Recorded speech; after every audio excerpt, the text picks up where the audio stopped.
The galaxy was vast, ancient, and unforgiving.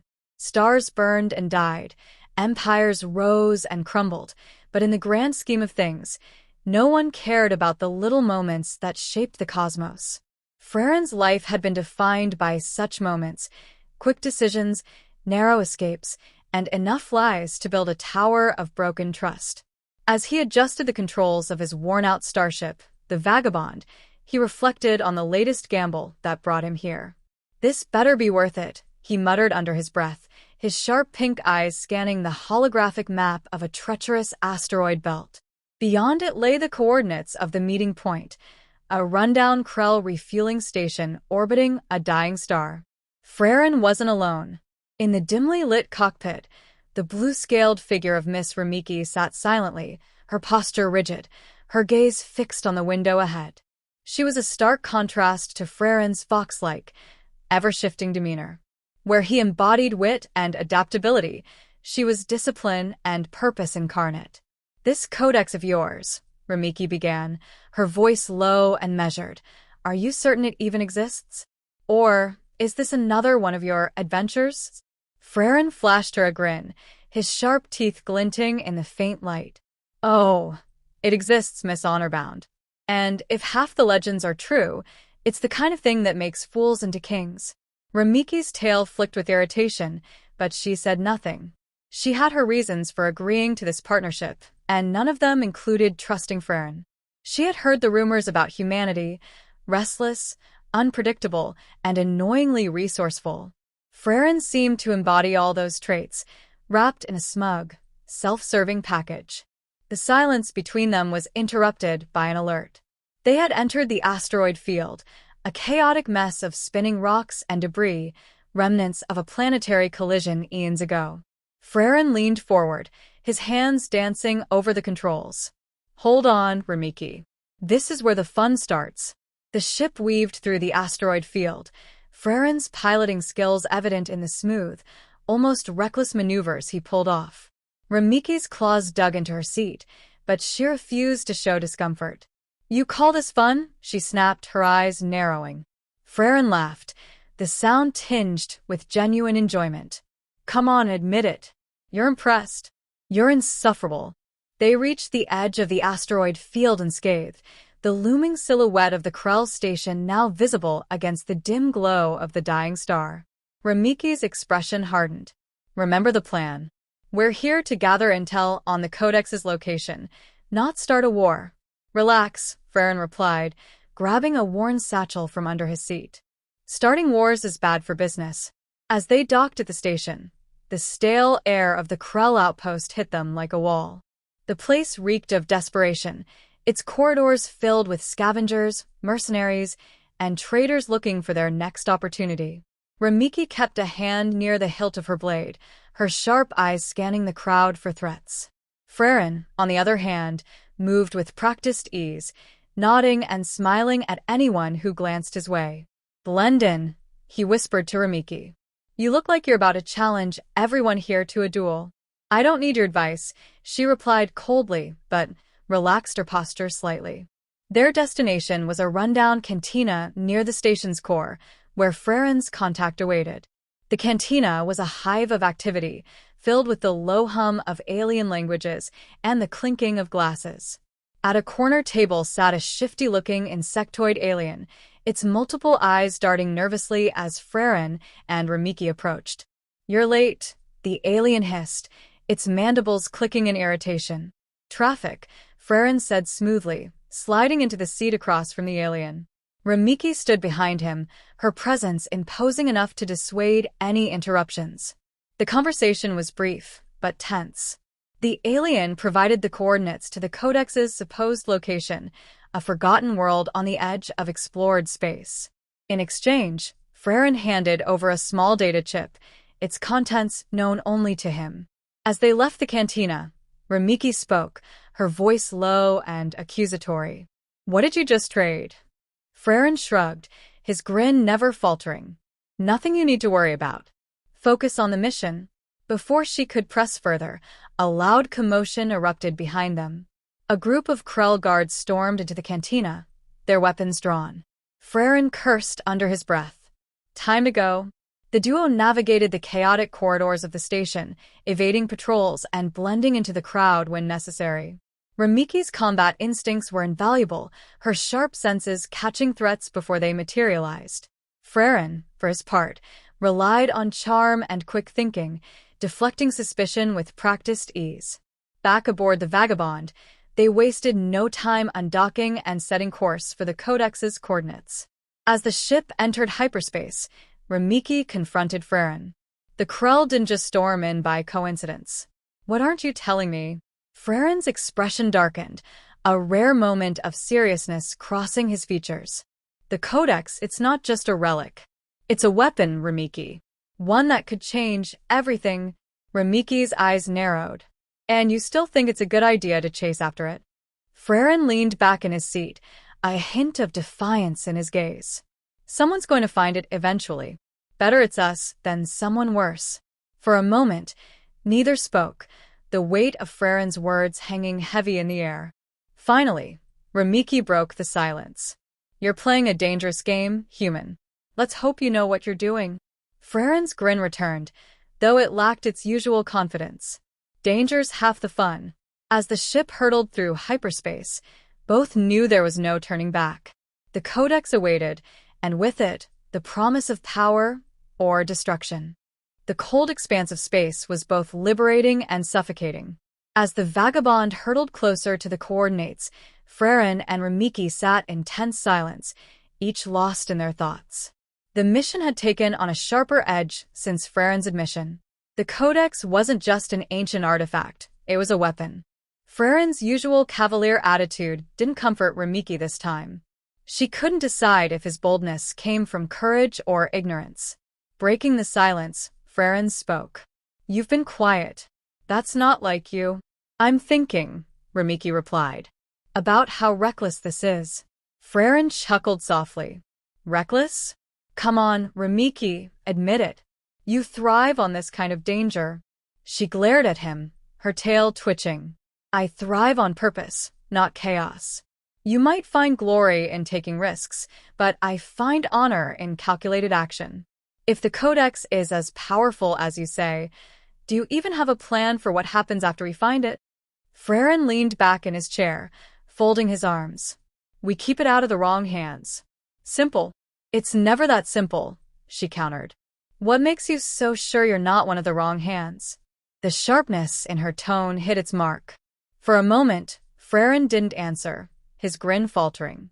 He turned back to the navigation console, muttering, Guess you'll just have to trust me.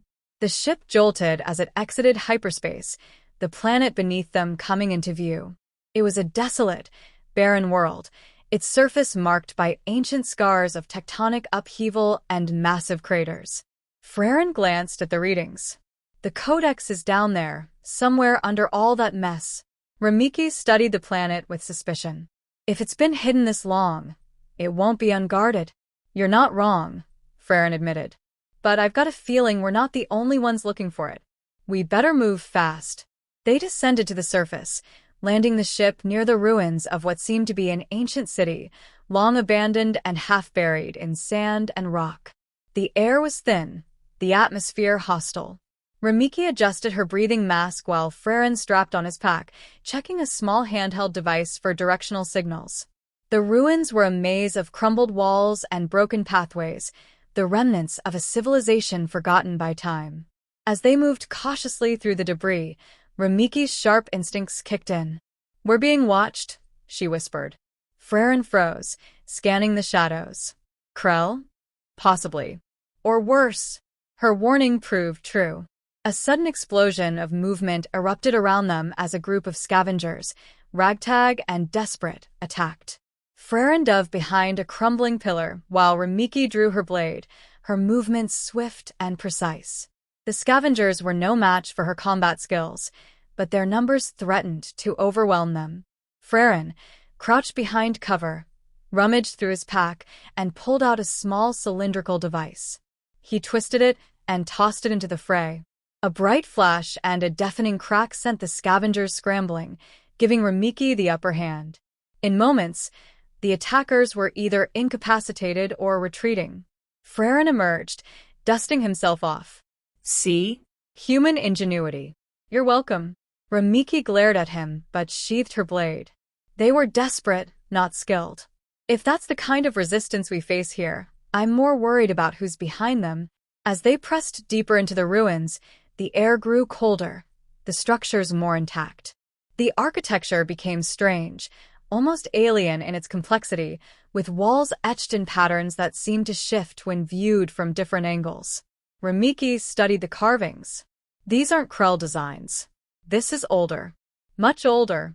Frerin's device beeped, signaling they were close. He gestured toward a massive door half buried in rubble. Looks like that's our way in. The door was unyielding, its surface smooth and impenetrable. Ramiki examined it, running her clawed hand along the edges.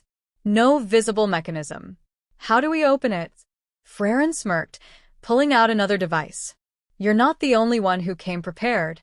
He attached the device to the door, and after a series of beeps and flashes, the ground trembled as the door slowly slid open. Beyond it was a cavernous chamber, illuminated by a faint, eerie glow. At the center stood a pedestal, and atop it, the Codex. The artifact was unlike anything they'd seen, a crystalline structure that seemed to pulse with energy, its surface etched with shifting symbols. Ramiki hesitated, her instincts warning her of unseen danger. This feels too easy. Frerin approached cautiously, his eyes fixed on the Codex. Maybe we just got lucky. Before he could touch it, a voice echoed through the chamber, deep and mechanical. Intruders detected.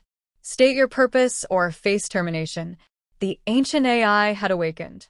Ramiki stepped forward, her blade drawn. We mean no harm. We seek only knowledge. The AI's response was cold. Humanity is a threat to galactic stability. Access to the Codex is denied. Frerin raised his hands, trying to reason. Wait, you're making a mistake. Humanity's not perfect, but we're not the enemy here. The Codex needs to be protected from those who would misuse it. The AI was unmoved. Humans are chaos incarnate. The Codex cannot fall into your hands. As the chamber began to shake, defensive systems activating, Frerin turned to Ramiki, his grin gone. This is going to get messy. The air in the chamber grew thick with tension as the walls shimmered with light, revealing sentry drones emerging from hidden compartments. Their mechanical forms moved with precision, weapons humming to life. Ramiki tightened her grip on her blade, her stance ready for the inevitable fight. Frerin, on the other hand, was frantically scanning the chamber for any signs of a control mechanism. This isn't exactly the warm welcome I was hoping for, Frerin muttered, ducking as a blast from one of the drones narrowly missed him. You don't say, Ramiki replied tersely, already moving. Her blade met the closest drone, slicing through its armored exterior in a shower of sparks. But for every drone she destroyed, two more seemed to take its place. Frerin crouched behind a column, his mind racing. We can't just fight our way through this. There's got to be a way to shut them down. Then find it, Ramiki shouted, her movements a blur as she engaged multiple drones at once. Her scales glinted in the eerie glow of the chamber, her precision and strength unmatched. Frerin's eyes landed on the Codex itself, still pulsating on its pedestal.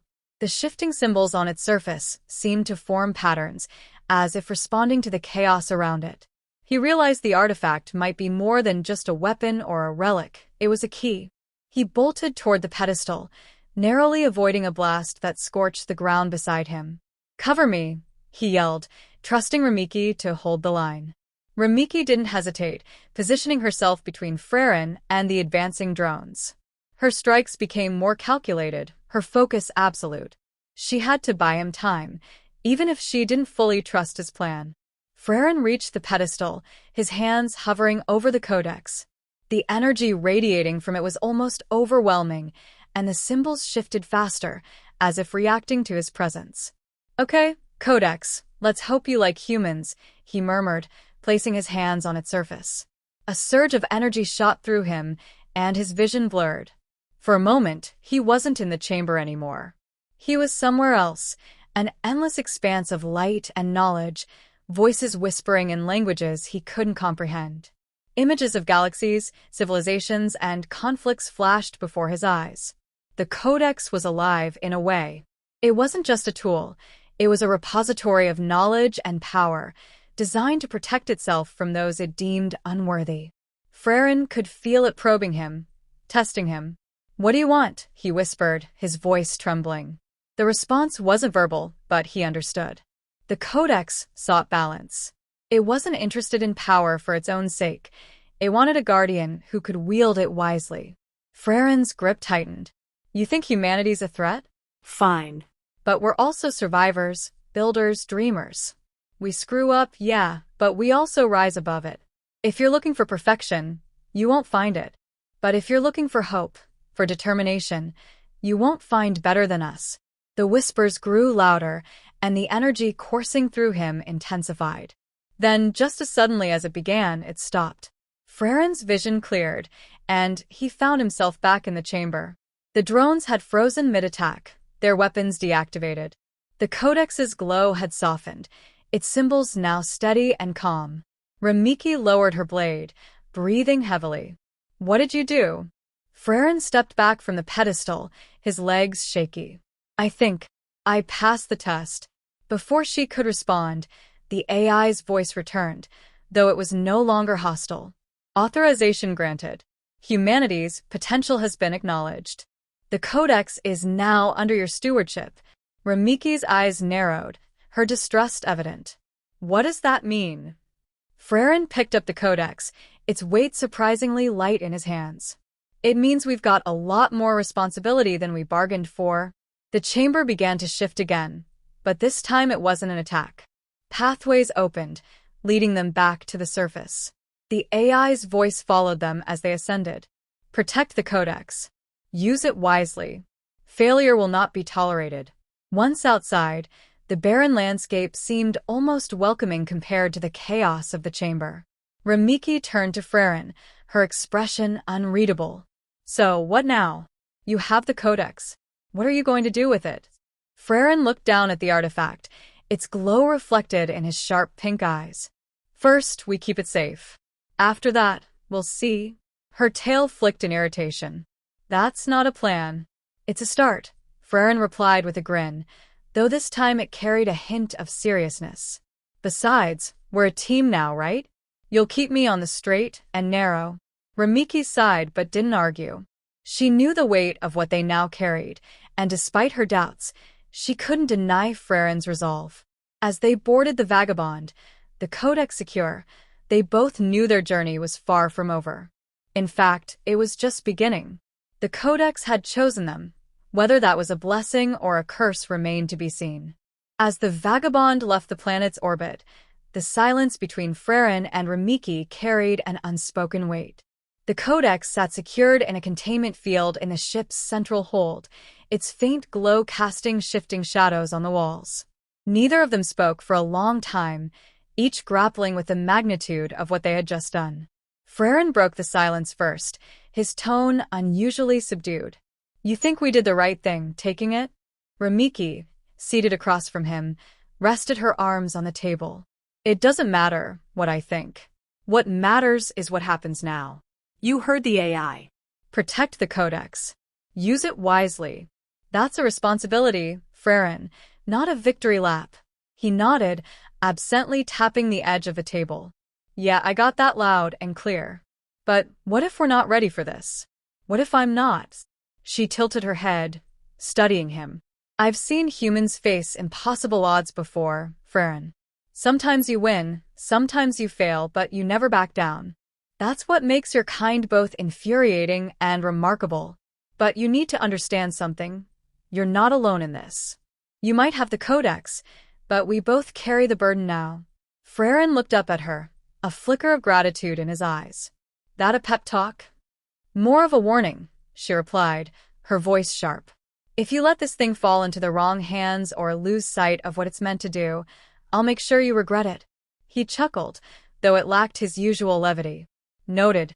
The console in front of them beeped, and Frerin leaned over to check the readout. His expression darkened. "We've got company. A Krull frigate just dropped out of hyperspace." Ramiki's posture stiffened. They tracked us. Freren sighed, flipping switches on the console. They always do. Looks like they're hailing us. The screen lit up, revealing the face of a Krell commander. His blue scales gleamed under the ship's cold interior light, and his voice was cold and calculating. Freren of Earth. Ramiki of the Terrath. You have something that belongs to us. Freren smirked, leaning back in his chair. Oh, hey there, Commander. Nice of you to drop by uninvited. I'd say the Codex belongs to whoever earns it, and last I checked, you weren't on that list. The Krell's eyes narrowed. You don't understand the gravity of what you're meddling with, human. The Codex was sealed away for a reason. You are not fit to wield it. Ramiki cut in, her voice icy. And you think you are? The Krell have always sought control through domination. What makes you any better? The commander sneered. We seek order, Terrath. Unlike your chaotic alliance with this fool, we understand the Codex's true purpose. Hand it over or face the consequences. Freren glanced at Ramiki, his expression hardening. Yeah, I'm gonna pass on that. But hey, thanks for the offer. The Krell commander's face disappeared as the transmission ended, replaced by an alarm blaring across the ship. Ramiki moved to the weapons console, her movements precise and efficient. They're powering up their weapons. Shields are up, but they won't hold forever. Freren's hands flew over the controls, bringing the Vagabond into an evasive maneuver. We're not equipped for a firefight with a frigate. We'll have to outthink them. Ramiki's voice was calm but firm. They'll target the engines. If we lose mobility, we're done. Freren grinned, a spark of his usual bravado returning. Then let's not give them the chance. As the Krell frigate fired, the Vagabond darted and weaved, its smaller size giving it an edge in maneuverability. Ramiki targeted the frigate's weak points, her calculated shots buying them precious seconds. Freren's mind raced as he searched for an opening. The Codex's presence seemed to pulse in the back of his mind, almost as if it were urging him to act. An idea began to form, reckless and desperate. Ramiki, he called out, trust me on this? Her gaze flicked to him, sharp and skeptical. What are you planning? He didn't answer directly, instead inputting coordinates into the navigation system. We're jumping, but we need to lure them in close first. She frowned but didn't argue, focusing instead on keeping the frigate's firepower at bay. As the Vagabond swung dangerously close to the Krell ship, Freren activated the hyperdrive. The sudden burst of speed created a shockwave that disrupted the frigate's systems, giving them a narrow window to escape. When they emerged from hyperspace, the silence was deafening. Freren exhaled, his hands still gripping the controls. That was close. Ramiki leaned back, her tail twitching. Reckless as usual, but effective. For now. He turned to her, a hint of his usual grin returning. Come on, admit it. You're impressed? She didn't smile, but allowed a slight nod. Don't let it go to your head. The Krell won't stop coming. Neither will anyone else who knows what we have. Freren's expression grew serious as he glanced at the containment field holding the Codex. I know, but we'll figure it out. Together. Ramiki stood, her posture confident but wary. You better hope so, Freren, because the galaxy just got a lot more dangerous. As the stars stretched out before them, the Vagabond continued its journey, carrying its two unlikely guardians and the weight of a galaxy's fate.